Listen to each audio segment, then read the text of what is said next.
dan seluruh zuriyahnya. Dan wabil khusus kita hadiahkan untuk Asyik Kiai Muhammad Hasan Kulum ala halin yang mengagumi salihah al-fatihah.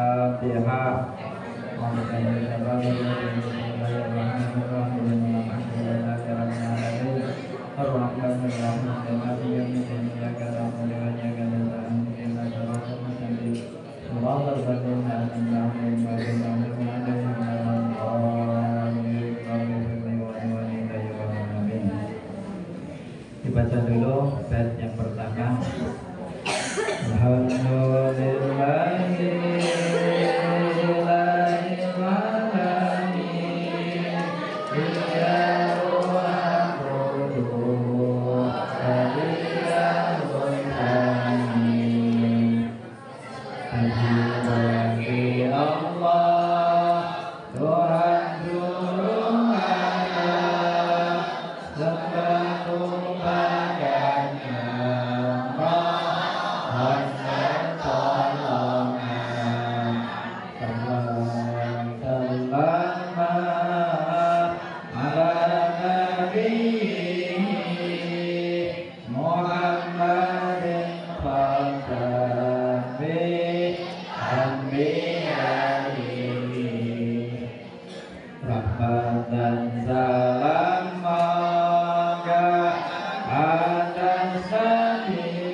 Kitab yang dinamakan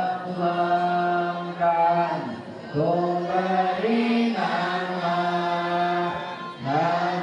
Sakinah Indah jadi aslinya. Aduh ayat balikum nadi liwali mengkambilah minang kami sumber haram bermanfaat pada santri kepada golongan orang yang kucintai.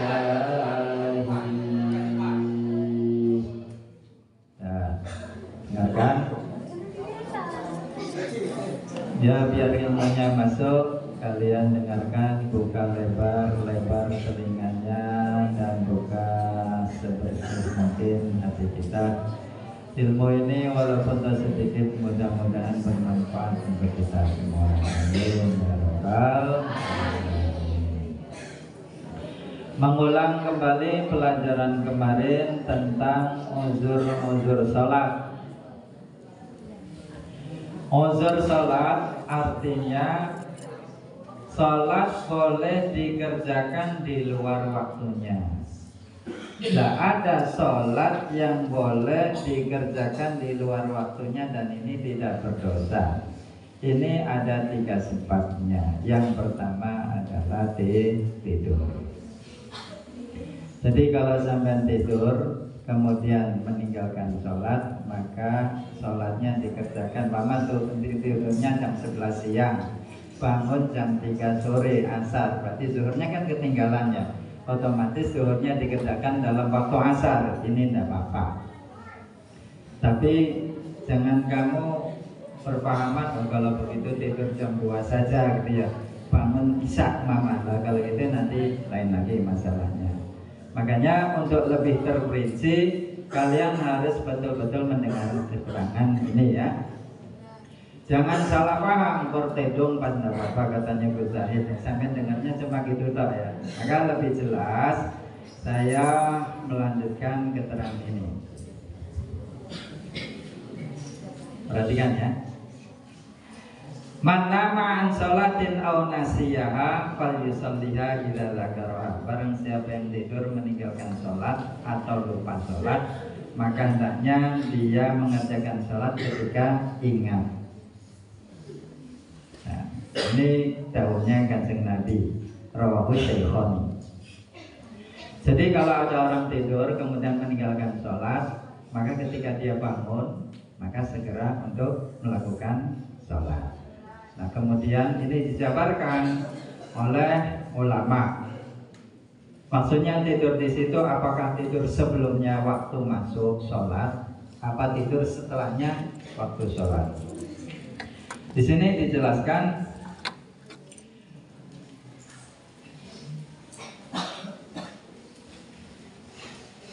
Suma'lam annahu idza nama qabla dukhulil waqti fafatatus sholatu fala ithma alaih. Ketahuilah apabila seseorang tidur sebelum waktu sholat masuk. Contohnya kalau zuhur sebelum waktu sholat kita tidur, berarti tidurnya jam berapa? Jam 10. Ya bagus, jam 10. Jam berapa lagi? Sholat zuhur waktunya kan taruhlah jam setengah 12 atau sekarang jam 11 berapa menit gitu ya. Taruhlah umpama kalau kita sholat zuhur tidurnya sebelum zuhur, berarti tidur jam berapa? Setengah 11 umpama ya. Dah. Fafatatus sholatu, akhirnya tidur jam 11 atau jam setengah 11 atau jam 11. Kemudian zuhurnya itu kelewat, bangun jam 4 sore. Nah seperti itu ya mama. Fala itsma alaih, maka orang ini tidak berdosa. Dan tidurnya sebelum masuk waktu. Nah dilanjutkan. Wa in alima annahu yastahrikul waqta walau jumatan ala sahih. Jadi walaupun toh tidur ini sampai menghabiskan waktu sholat, dia kalau tidur jam 10 mesti bangun jam 4 umpama. Ternyata goongku bangun jam 4, ini pala ismail, tidak apa-apa. Karena tidurnya sebelum waktu masuk. Paham ya? Nah, menurut kalian sahih. Jadi kalau tidur sebelum waktunya masuk, sebelum waktu sholat masuk, contohnya sholat zuhur tidur jam 11, sholat asar tidurnya jam 2, bangun maghrib mama, maka orang ini kalau tidak dibanguni, tidak ada yang membangunkan, ya ini syaratnya, nggak ada yang membangunkan loh, tidur langsung ngeblank sampai zuhur sampai masuk asar, atau tidur sebelum asar sampai masuk maghrib, asarnya ketinggalan, maka tidak berdosa. Walaupun tadi dia tahu, ini saya kalau tidur jam 10 mesti bangunnya jam 3, walaupun tak seperti itu, tetap ini mendapatkan unsur sholat. Jadi begitu bangun nanti dia langsung sholat. Tapi kalau sudah dibanguni ya, sudah dibanguni, ternyata kalian sudah bangun, setelah bangun jalan ke jeding, yang banguni tidak ada, pengurusnya ada, kembali lagi ke kamar dan tidur selimutan. Ini yang jadi masalah. Nah, dilanjutkan lagi.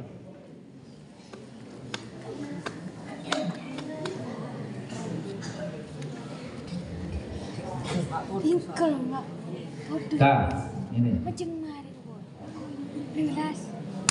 Terus di sini ada penjelasan selanjutnya.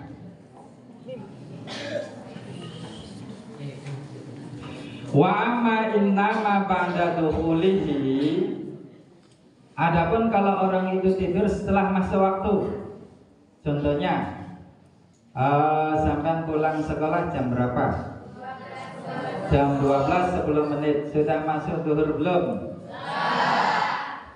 Kemudian dia nama tidur. Nah, tidur. Fa'in alima annahu yastahdikul waqta haruma alaihim naumu. Kalau dia yakin tidur jam 12 10 menit atau tidur jam setengah 1, pasti bangun jam 3, zuhurnya amblas. Kalau begitu tuh tidurnya hukumnya haram, dosa. Jadi sampai selama tidur ini dosa ya.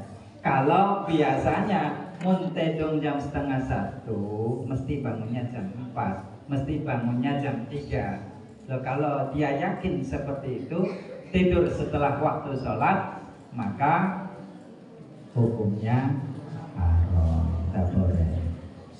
Jadi hati-hati ya. Nah, paham nggak? Nah, ada 2 pertanyaan. Pertanyaan yang pertama, kalau kalian tidur jam 10 pagi, tidak ada yang banguni, bangun asar, dosa enggak tidurnya? Nah, meninggalkan sholatnya dosa enggak? Ya, bagus. Pertanyaan kedua, kalau kamu tidur setelah pulang sekolah dan kamu yakin mesti muntedong jam setengah 1 setelah sekolah, mesti bangunnya jam 3, maka bagaimana hukum tidurnya? Jadi jangan tidur setelah pulang sekolah ya. Langsung ambil sarung, ganti baju, wudu, sholat berjamaah. Nah,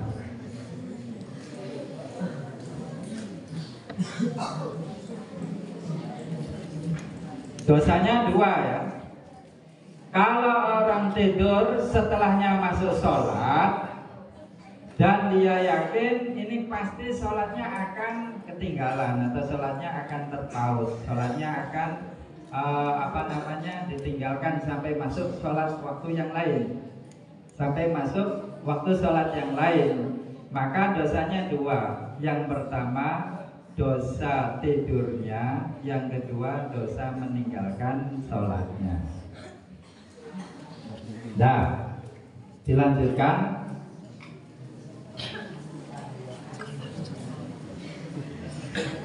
Fa ini sayqala ala khilafi dhannihi wa shalla fil waqti lam yahsul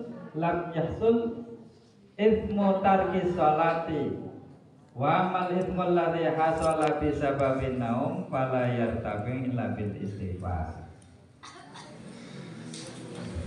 Sudah berdiri aja berkeliatan. Kalau sampean tidur setelahnya masuk waktu sholat ya, perhatikan, jangan lihat ke situ, lihat ke saya. Kalau sampean tidur setelahnya waktu sholat ya, setelahnya waktu sholat masuk, setelah pulang sekolah sampean tidur, dan biasanya ini bangun asar biasanya, tapi ternyata bangunnya jam 2. Ternyata bangunnya jam 2, maka sampean ini meninggalkan sholat kan enggak ya? Tadi kan dosanya kan 2 ya. Nah ini dosa meninggalkan sholatnya enggak ada, tetapi sampean mendapatkan dosa tidur. Cuma dosa tidur ini nanti bisa dihilangkan dengan astagfirullahaladzim. Nah, saya ambil contoh kata orang. Ya ini maju jam. Biar jelas. Apa? Berdiri.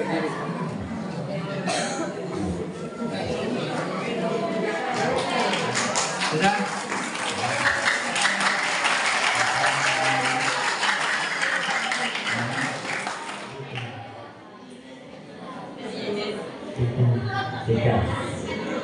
Tiga kalau pulang sekolah tidur. Enggak. Langsung sholat ya? Enggak. Oh ya, jadi 3 kalau habis sekolah tidak tidur langsung sholat, bagus.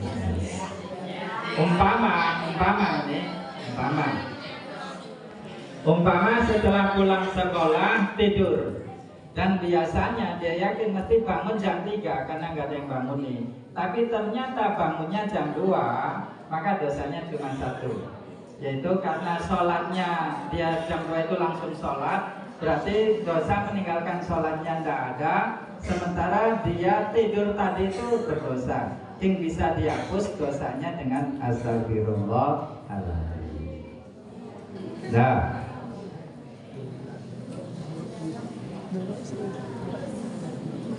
suruh berdiri.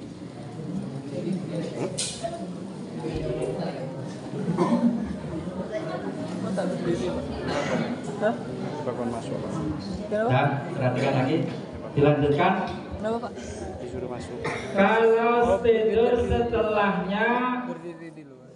masuk waktu sholat, tapi dia biasanya punya punya zon atau punya prasangka, biasanya kebiasaan kalau dia tidur habis sekolah bangun jam 2. Ini sudah teruji dah, tidur setelah sholat bangun setelah sekolah bangun jam 2, sudah teruji biasanya. Biasanya ini sudah berdiri di Zonnya seperti itu. Tapi ternyata tidur setelahnya sholat bangun jam 3, maka seperti ini juga tidak apa-apa. Kalau kebiasaannya dia bangun sebelum masuk waktu asar, geng tidur seperti ini hukumnya makruh, tidak disukai. Kadang seperti saya yang tidur malam sebelum sholat isya, mesti jam 2, jam 3 itu bangun terlebih dahulu. Itu sudah teruji, biasa seperti itu. Tapi suatu saat karena saking capeknya tidur isya, setelahnya isya tidur, kemudian bangun jam 4 atau bangun jam subuh. Padahal biasanya itu dia yakin mesti bangun jam 1, 2 atau jam 3. Tapi kali ini karena ada pekerjaan yang sangat melelahkan begitu ya, akhirnya amblas ke subuh, maka tidur tadi tidak dosa walaupun itu sudah masuk waktu, karena biasanya bangun, cuma hukumnya makruh. Sudah ya? Ya, dilanjutkan. Yang kayak gini.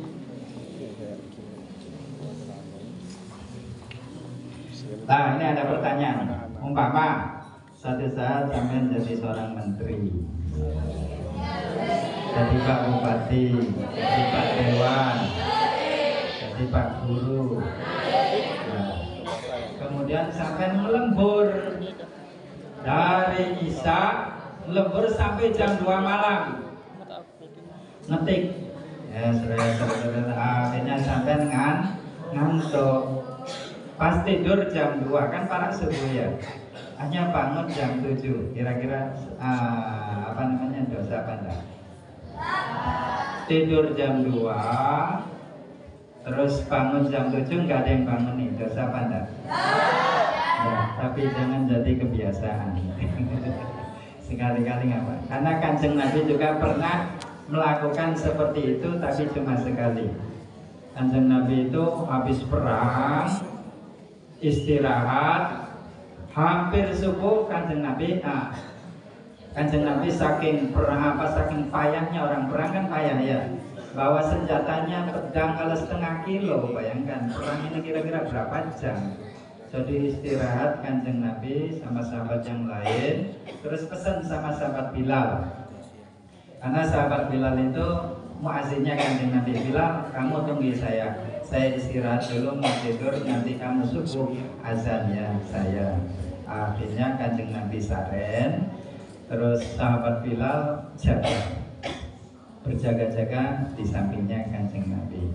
Akhirnya sahabat Bilal juga saking ngantuknya ketondok pas tidur. Bangun jam segini, waktu doa itu bangun. Hanya kan Nabi bangun duluan. Bangunnya Bilal, kenapa kamu tertidur juga? Sama, mata saya juga ngantuk Kanjeng Nabi. Nggak tahan ini, menahan kantuk. Akhirnya sama-sama tidur. Kanjeng Nabi sholat subuh jam segini pernah, cuma 1 kali. Itu masalahnya, bedanya kita dengan Kanjeng Nabi. Kalau Kanjeng Nabi Nabi 1 kali, kalau kita berkali-kali. Nah, ya. Sekarang umpama sampai jadi orang sibuk, kemudian ngelembur sampai subuh.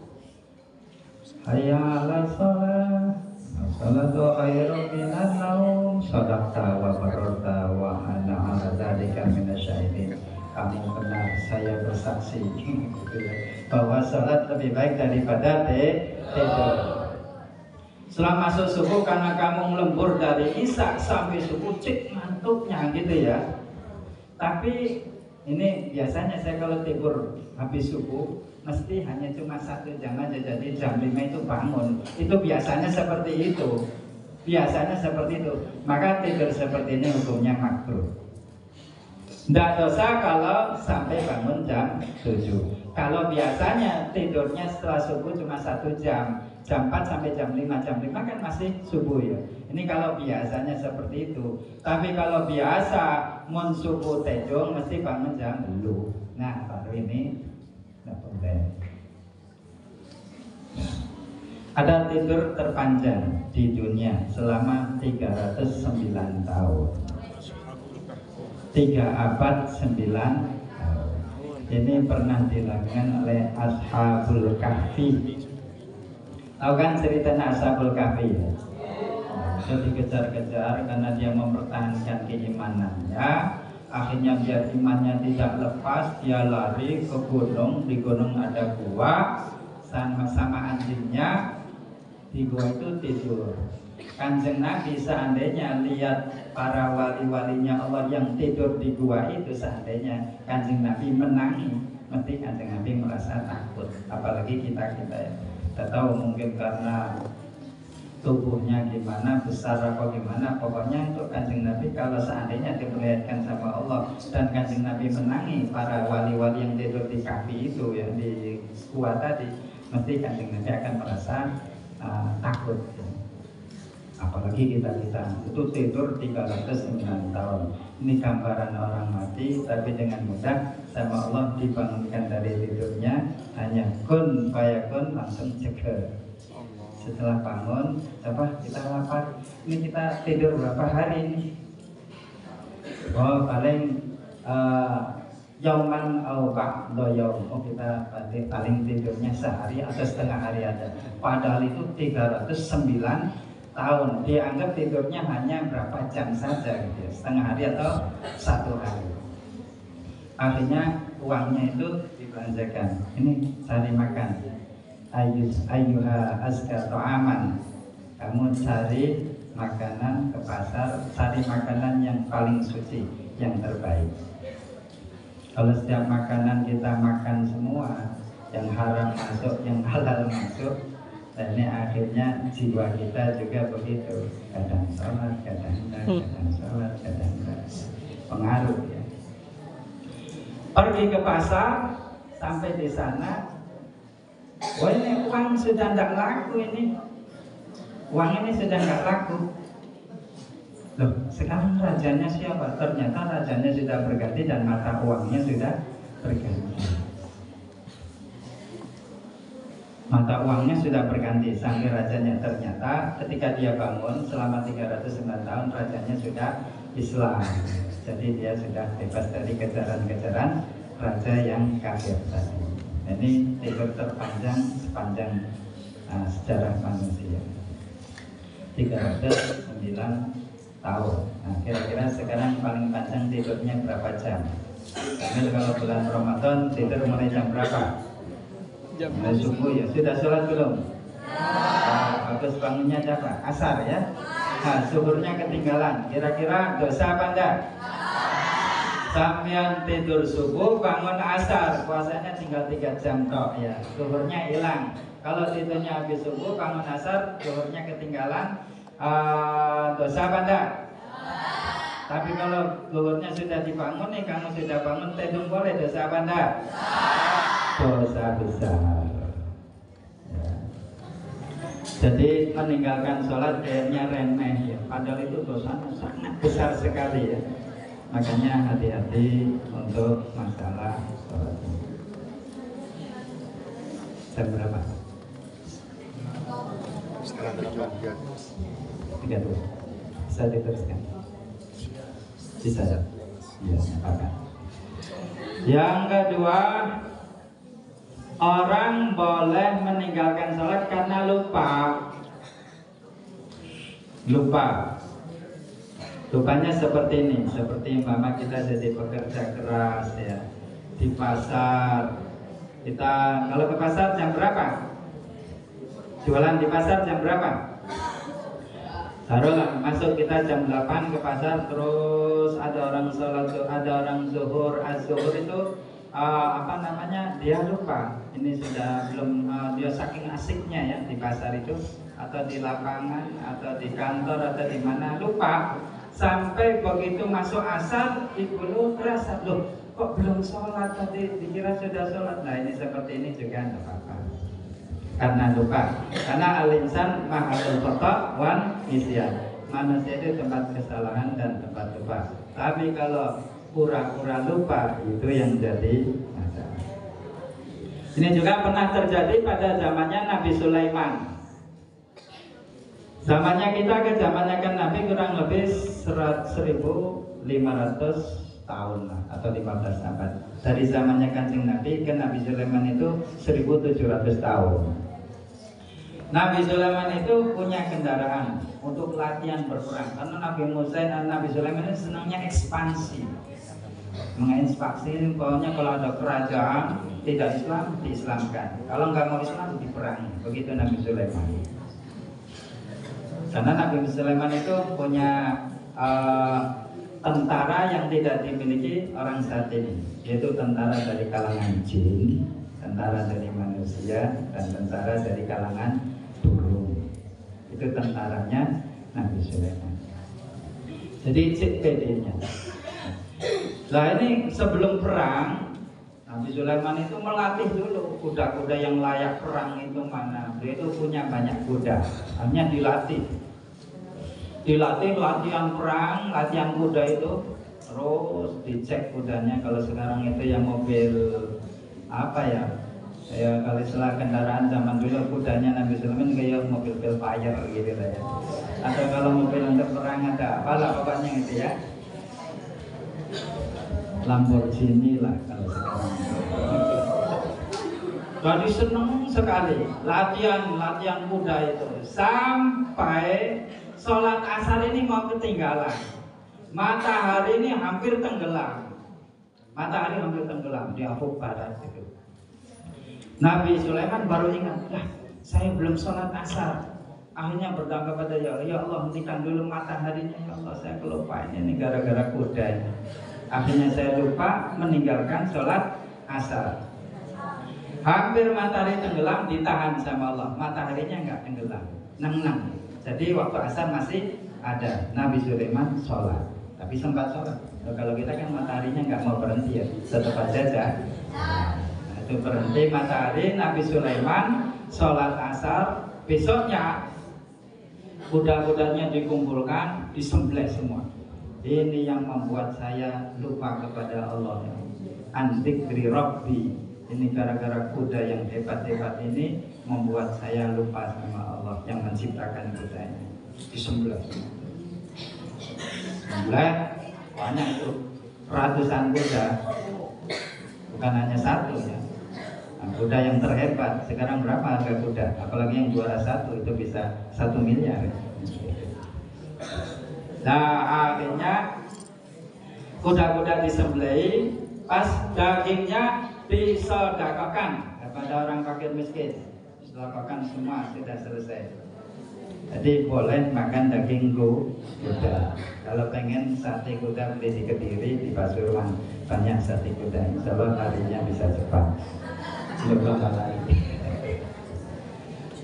Nah, akhirnya setelahnya itu dihilangkan kuda-kuda, disedekahkan, disembelih, disedekahkan. Kemudian Nabi Sulaiman dikasih kendaraan yang lebih hebat dan lebih cepat dari kuda itu, yaitu yang bernama angin. Yang Nabi Sulaiman kalau mau pergi gitu, anginnya datang seret, seperti kohong-kohong Kalau itu kan apa ya? Ya kalau itu fiktif ya. Nah, misalnya naik angin, bukan mega, bukan angin. Jadi kalau dipanggil anginnya datang jalan. Ini sehari ini seperti perjalanan 1 bulan. Seharinya itu. Namun sehari semalam seperti perjalanan 2 bulan kecepatan anginnya.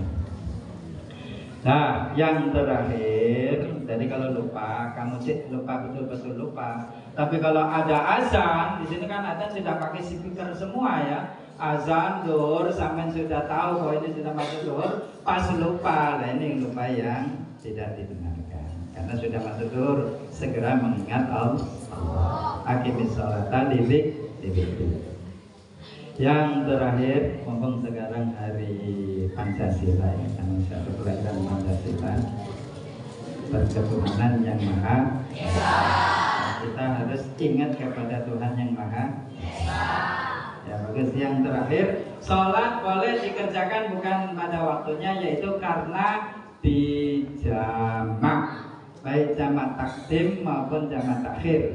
Zuhur kira-kira waktunya jam berapa pada umumnya?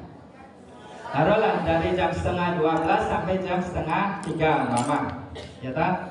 PIB. Nah kalau jamak takhir zuhurnya, sholatnya bareng dengan asar. Ini karena dijamak, karena kita dalam bepergian, maka boleh mengakhirkan waktu zuhur di waktu asar. Asar umpama sholat jam 2:30 atau jam 3 sore, kemudian ditarik di waktu zuhur karena jamak takdim, itu pun boleh termasuk uzur sholat. Jadi untuk sholat ada 3, 1 tidur, 2 lupa, dan yang ketiga karena tidak. Ya mungkin ini ada keterangan, kurang lebihnya mohon maaf. Sedikit lagi tambihun. Kasratun naumi mimma yurisul faqra lil ghani wa ziyadatahu liman huwa faqirun. Nah, banyak tidur termasuk salah satu yang menyebabkan orang itu fakir, miskin bagi orang kaya. Orang kaya kalau banyak tidurnya jadi miskin. Wa ziyadatahu liman huwa faqirun, tambah miskin, tambah fakir bagi orang yang sudah fakir ya. Sampai miskin banyak tidurnya tambah miskin. Sampai kaya banyak tidurnya jadi miskin. Pengen jadi orang soki apa orang melarat? Soki apa melarat? Jangan terlalu banyak deh. Assalamualaikum warahmatullahi wabarakatuh.